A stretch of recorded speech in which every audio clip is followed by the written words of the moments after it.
Good morning from Lake Tekapo. Good morning. We're having our coffee here in front of the majestic mountains and the lake, and it's really a treat for us to get started today. It's an incredible landscape, about 50 degrees here in New Zealand on the South Island, and it took us many hours to get here. We took a wrong turn and toured the South Island almost to Antarctica yesterday. Well, off the end of the island, actually, which would have been the entire country of New Zealand. So I think it's fair to say that we've pretty much done it. Look at those Southern Alps. One of those is Mount Cook.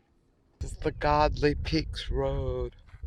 And what it is it's sprawling landscapes and just wilderness and natural mountainous areas with streams and lakes everywhere and very, very sparsely populated. It's really an immersive experience into nature.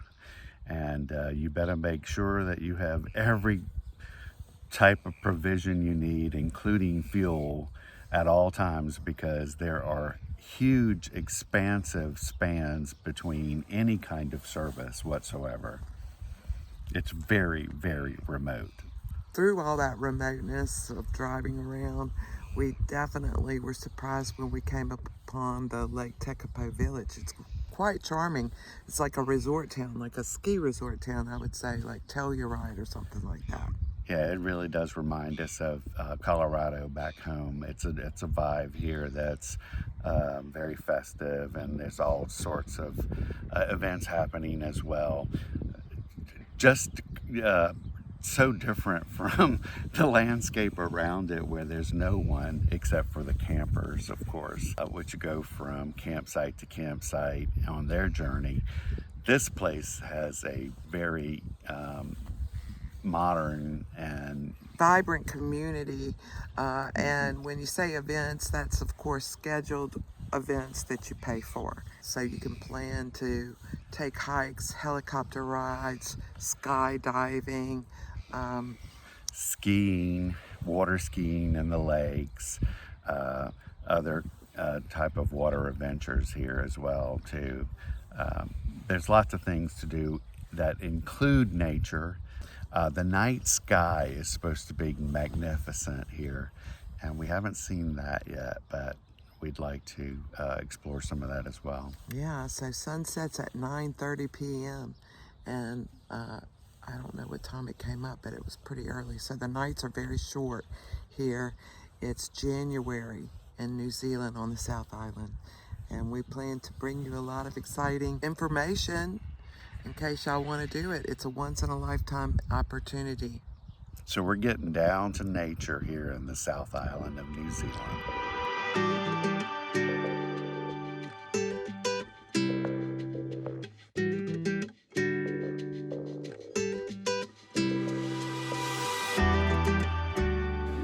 It's our first night in Lake Tekapo, and we found a neat little restaurant here, Mackenzie's, and we're about to have us a steak, a ribeye steak. We were thinking about cooking it on this hot stone that they offer, and it's a magical kind of little thing that happens at the table. But you know what? I've been driving all day, and I think I'm going to let somebody else cook my steak. I'm going to do the eating part. This looks like a real American grilled steak, like I haven't had since I left America. Let's see if it tastes the same.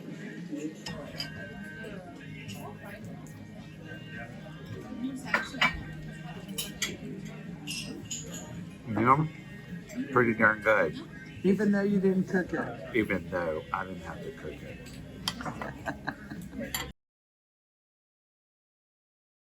I can't wait to walk down to that little church. I've seen so many other YouTubers feature it. I'm overlooking Church of the Christ and this old footbridge. And I swear I'm in this place on earth that I never dreamed I would be. It's so idyllic. I'm like a little speck of sand in this vast landscape of South New Zealand. It's incredible, really.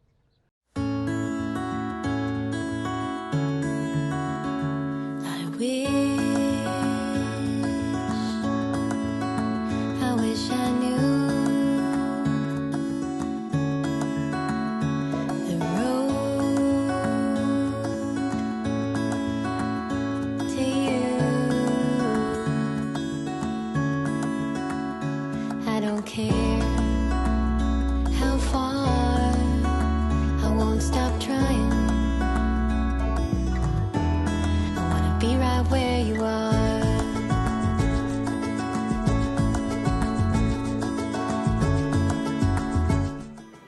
We're driving up to the Mount John Observatory to get some different views of the lake. So this is the observatory, and this is kind of where we're heading. We're just in queue here to pay our small fee to get to a road usage fee to get to the top.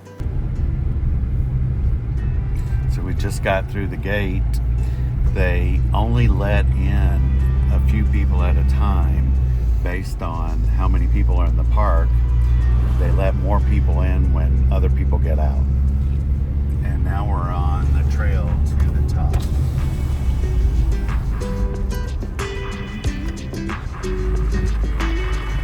From the observatory, you can take several different hikes around this mountain range, and one of them comes from the actual village that we live in. You can hike all the way up there from here. So maybe I'll try that on another day. So we've made it to the summit here, and we are looking down upon Lake Takapo's village that we live in. And look at the magnificent color of this water. It's world renowned. It's called Lake Tekapo Blue, the bluest of blues, because it's got glacier dust in it, which is like a ground flour that makes the color of the water opaque and that color blue. Mm. Yeah, it truly is something different and unique to this area. I don't think I've ever seen anything quite like it. And in the distance here, you can see how the lake trails off into the landscape, and it still remains blue way beyond it. Lake Tekapo Blue, it's my new favorite color. It really does look unreal. Now that the sun is a little lower, you can see a little highlight on the surface of the water, and you can actually tell that it's water and it's motion. But earlier today, it just looked so opaque and flat. It looked like something we painted.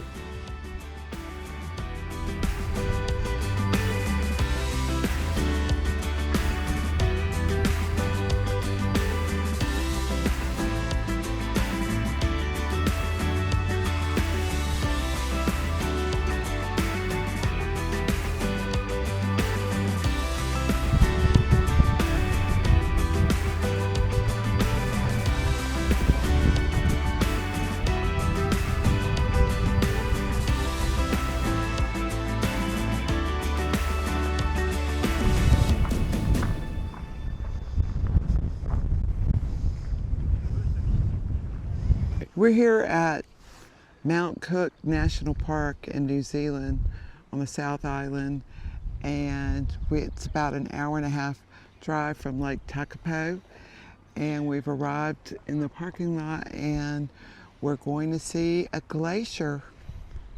So the trail here has several different options for you to take. They're longer trails that are hours long, but we're going on a couple of short trails for an easy walk today. This monument is covered in plaques attributing to the deaths of many people who loved this mountain. They died various ways, but a lot of them died in avalanches. And apparently this was erected for those people who love this mountain, Mountain Cook. Here's Francelle hiking Mount Cook, heading down to the ravine where the water comes off the glacier. That's called a river.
I made it to the top and down again and to the top again.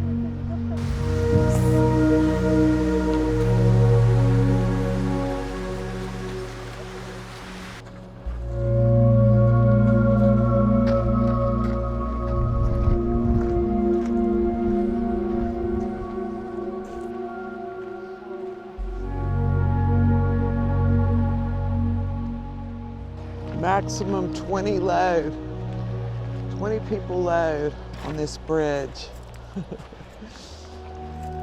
How do we know if there are 20 people? Can we count? I guess we stand here just like we do on those one-lane bridges Yeah. for the car, so you kind of wait your turn. What you doing, walking on the bridge? Woo! Mama don't like it. Like a suspension bridge. So I'm crossing this suspension bridge and Mount Cook is to the right of me over this ravine with this water.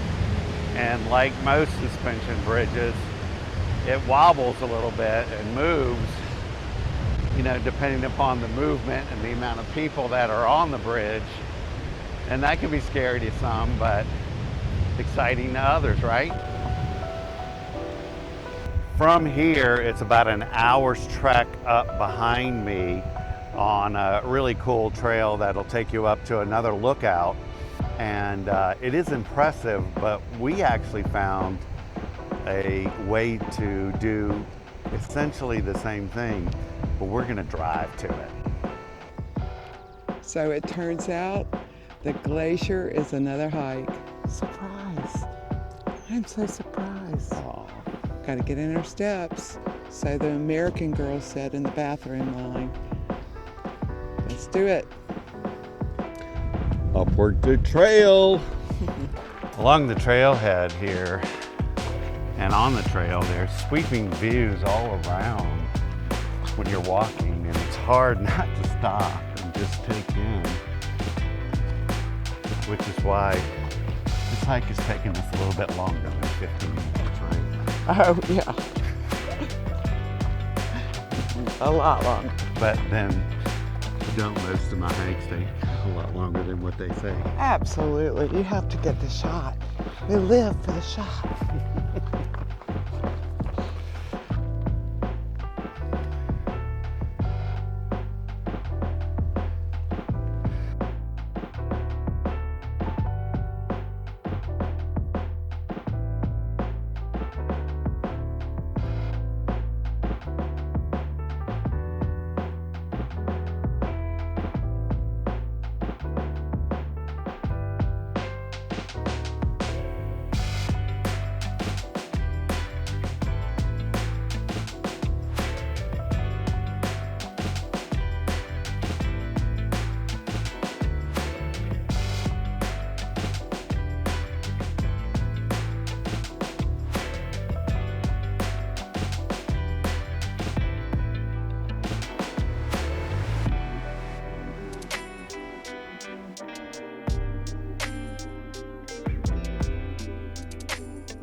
Well, here we go, folks. Tasman Lake and Glacier. It's a little windy up here. We have a weather system coming in and it's cloudy and misty and kind of rainy. But you can see the glacier about right here. It's that dark, melting black mass back there.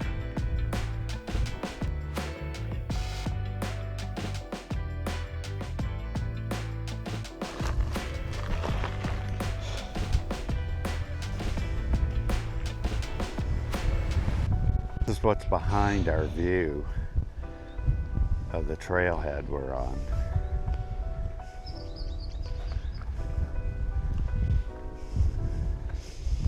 This morning we said goodbye to the blue waters of Lake Tacopos. That's a wrap on that area.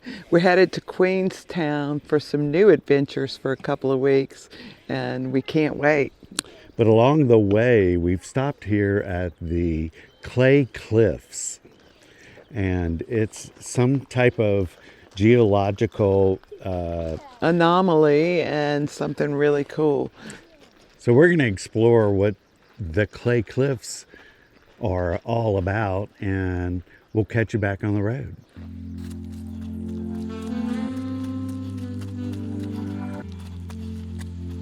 The cliffs are on the side of this creek here, which is the boundary of this valley in between these mountain areas, and apparently has a lot to do with the formation. The Clay Cliffs are a classic example of a Badlands terrain with steep walled box canyons and numerous towers and pinnacles. Well, here's another first. Some kind folks stopped me and alerted me to what's up above, and lo and behold, it's a rainbow. A rainbow around the sun?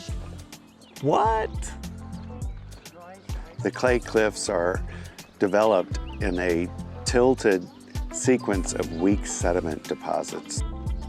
The gray and white sandstone and claystone were formed in an ancient lake that once existed here.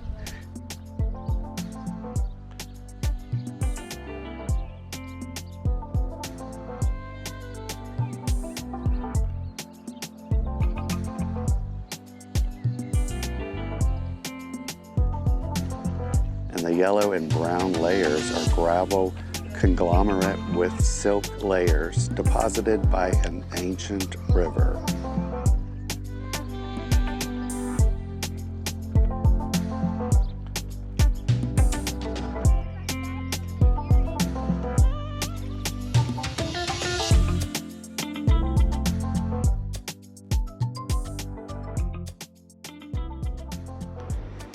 We're Life on Vaca, a 60-something couple who downsized our big American lifestyle to travel the world full-time and live our dreams. Please support us by subscribing, liking, and sharing our channel. Until next time, take care.